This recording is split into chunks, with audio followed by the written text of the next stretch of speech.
9 ide THR Lebaran bisa dikembangkan jadi income tambahan. Ibu wajib tahu sebelum lanjut, klik dulu tombol like dan subscribe ya, dan bantu share ke teman-teman lain. Makasih.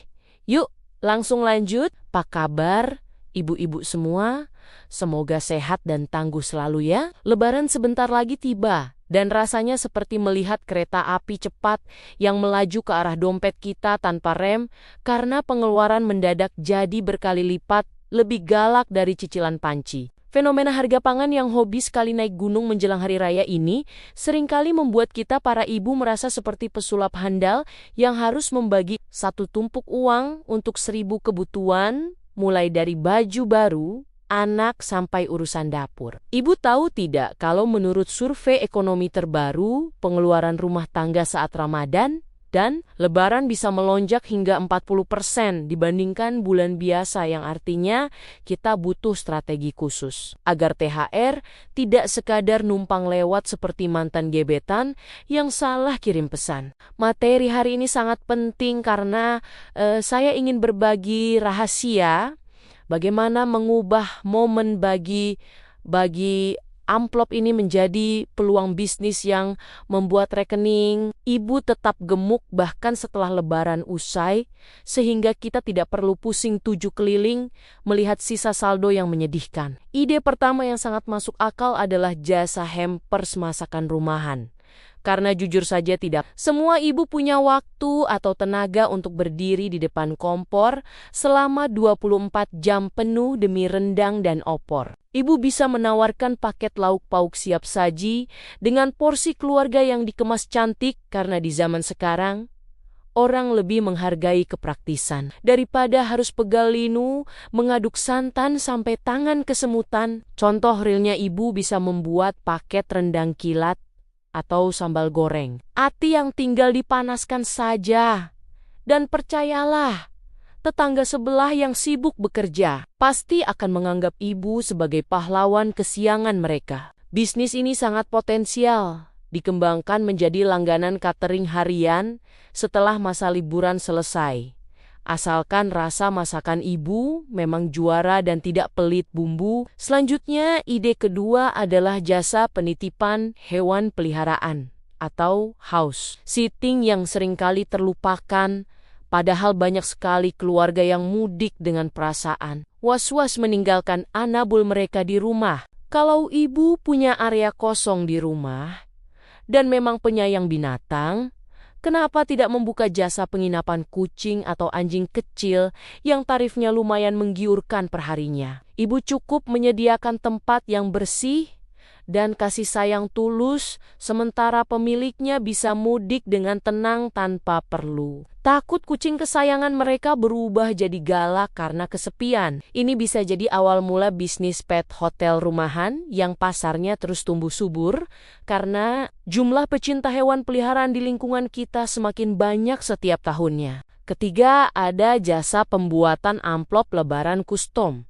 yang desainnya bisa disesuaikan dengan foto wajah anak atau kata-kata mutiara yang lucu agar momen bagi uang jadi lebih berkesan. Ibu tidak perlu jadi ahli desain grafis, cukup gunakan aplikasi gratisan di ponsel, lalu cetak di kertas berkualitas dan tawarkan pada grup WhatsApp wali murid atau arisan. Anak kecil pasti lebih senang menerima amplop yang ada gambar kartun favorit mereka daripada amplop bunga-bunga standar yang dibeli di pasar swalayan. Selain modalnya kecil, bisnis ini bisa ibu kembangkan menjadi jasa perlengkapan pesta atau souvenir ulang tahun yang pesannya selalu ada sepanjang musim tanpa mengenal tanggal merah. Ide keempat yang sangat menguntungkan adalah jasa hias hantaran atau seserahan. Karena musim setelah Lebaran biasanya diikuti oleh musim orang menikah alias musim kondangan nasional. Ibu yang punya tangan terampil dan estetik bisa menawarkan jasa menata mukena atau kain menjadi bentuk angsa yang cantik agar hantaran terlihat lebih mewah dan berkelas. Contoh logisnya, banyak calon pengantin yang bingung mau diapakan barang seserahan mereka. Dan disitulah ibu masuk sebagai solusi cerdas dengan tarif jasa yang cukup menjanjikan. Jika ditekuni, ibu bisa menjadi vendor dekorasi pernikahan kecil-kecilan yang omsetnya bisa bikin suami geleng-geleng kepala karena melihat tabungan ibu makin tebal. Kelima, jangan remehkan kekuatan jasa cuci sepatu dan tas branded. Karena setelah silaturahmi keliling komplek, biasanya sepatu kesayangan, kita akan terlihat seperti habis ikut perang gerilya. Ibu bisa mempelajari teknik mencuci sepatu yang benar melalui tutorial internet dan menyediakan layanan antarjemput agar para ibu lainnya tidak perlu repot keluar rumah. Modal utamanya hanya sikat halus dan sabun khusus, namun hasilnya bisa membuat sepatu lama terlihat baru lagi dan pemiliknya pasti akan kembali lagi setiap kali sepatu mereka kotor. Bisnis jasa kebersihan spesialis seperti ini punya margin keuntungan yang besar karena orang lebih berani bayar mahal untuk perawatan barang kesayangan mereka daripada beli baru. Poin keenam adalah menjadi reseller kue kering premium dengan sistem pesan dulu atau pre-order sehingga ibu tidak perlu takut stok barang menumpuk dan basi di dapur. Carilah produsen kue kering yang rasanya enak tapi kemasannya masih polos, lalu ibu beri label merek sendiri dengan kemasan yang lebih modern dan menarik. Ibu berperan sebagai kurator rasa yang menjamin bahwa setiap toples yang sampai ke tangan konsumen adalah kualitas terbaik yang layak disuguhkan untuk tamu penting. Abis Lebaran, ibu bisa beralih menjadi penyedia camilan sehat atau snack box untuk acara kantor yang permintaannya selalu stabil setiap minggunya. Ide ketujuh yang bisa ibu coba adalah jasa sewa baju pesta atau baju adat anak.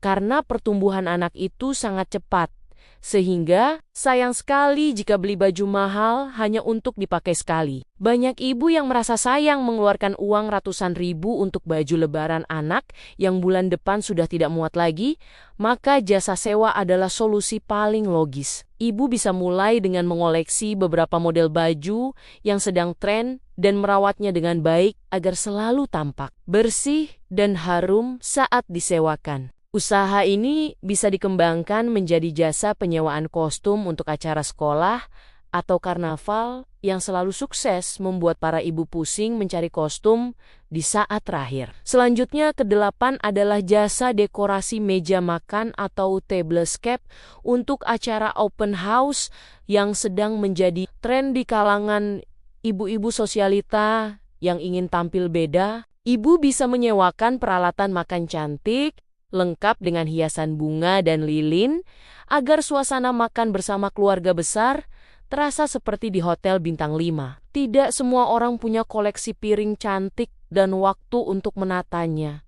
Jadi, ini adalah celah bisnis yang sangat manis untuk ibu yang hobi mendekorasi ruangan. Bisnis ini sangat mungkin berkembang menjadi jasa dekorasi pesta ulang tahun atau acara tunangan di rumah yang sifatnya lebih intim dan personal. Terakhir, ide ke-9 adalah jasa pembuatan konten atau admin media sosial untuk toko offline di sekitar rumah ibu yang belum melek digital. Banyak pemilik toko kecil yang punya barang bagus tapi tidak sempat memotret atau mempromosikannya di Instagram dan TikTok. Padahal itu kunci jualan zaman sekarang. Ibu bisa menawarkan jasa pengelolaan akun media sosial mereka dengan bayaran bulanan yang stabil sambil tetap bisa mengawasi anak di rumah. Ini adalah gerbang awal bagi ibu untuk masuk ke dunia digital marketing yang profesional dan bisa dikerjakan secara remote dari mana saja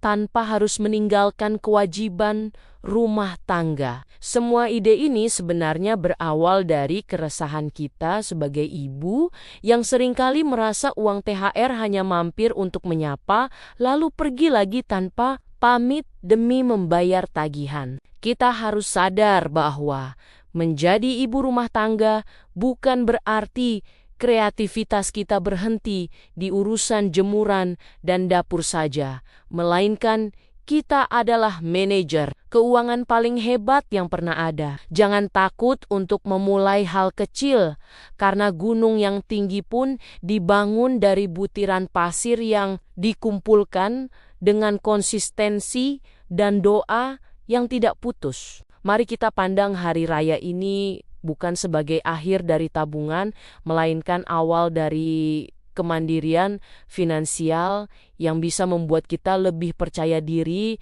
di depan kasir supermarket. Kesuksesan itu tidak datang pada mereka yang hanya menunggu bantuan suami, tetapi pada mereka yang berani mencoba mengubah hobi menjadi pundi-pundi rupiah yang berkah. Tetap semangat para ibu hebat di luar sana, karena tangan yang mengayun-ayun buayan anak ternyata juga mampu menggetarkan dunia bisnis dengan cara yang paling manis. Apakah ibu sudah menentukan mana dari 9 ide tadi yang akan segera dieksekusi dalam minggu ini?